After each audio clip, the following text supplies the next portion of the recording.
Chris Paul said after a big win, some people are built for this. He pointedly did not mention James Harden or Russell Westbrook. He was traded for Westbrook, and Harden and he obviously weren't getting along, or he'd still be in Houston. Right. And he shouts out Dame Lillard. And everyone smells it on Dame. Like, that dude is, you want him under pressure. And coach, everyone, I always had the same feeling about Chris Paul. Like, he's like Larry Brown's platonic ideal of a point guard, right? Like, he's perfect. But, coach, he's been on a lot of good teams.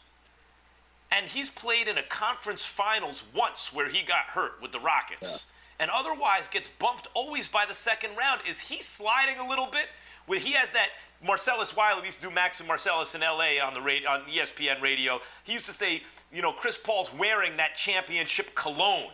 But he doesn't have the resume deep in the playoffs to back that up. What are your thoughts of Chris Paul's futility bringing a team deep into the playoffs? Well, I think that's too much to ask of him now. I think, what he did with that OKC team was something to marvel at in itself.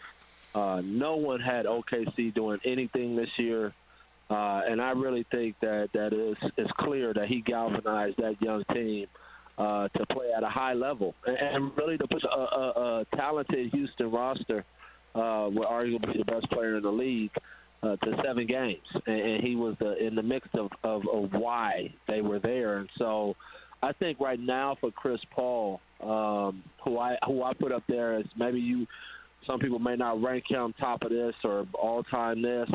What I do think he is all-time competitor. He is one of the all-time great competitors. What I think he needs now is he needs to find a roster that's built to take the next step, that already has the veteran talent, superstar talent that can, that he can just plug into and then get them over the hump. But make no mistakes about it, his performance and his level of impact is still extremely high, and I would love to have a guy like that on my roster because, every night he's going to try to give you a chance to win, whether it's with his mind or with his body. No doubt he's one of my favorites that way, all time. But, Coach, I still – look, if he was a little better, he'd win more in the playoffs. Like, I hate to say it, but you're right. And he hasn't been on great teams except for maybe that one Houston team that could have gone all the way, but then he got hurt. But he's been on a lot of good teams that have underperformed expectations in the playoffs, including that Clippers team with Blake Griffin and DeAndre Jordan when they were good, and they had a pretty good supporting cast too. And at a certain point – the feeling you have about him, and I have about him, and anyone who watches Chris Paul has about him, is not being backed up by the playoff performances of his teams. Yeah. And he's the leader. Well, I think that's fair, but if you look at the teams that they ran up against most of the times in the playoffs throughout his tenure, he usually ran up against a pretty substantial opponent. It wasn't like they were just getting, upset in the playoffs and, losing the teams they weren't supposed to lose to and things like that. And I think, let's be real about it, he doesn't pull his hamstring in that Houston Golden State series. That's very easily. That's Houston's in the finals. And so, they win.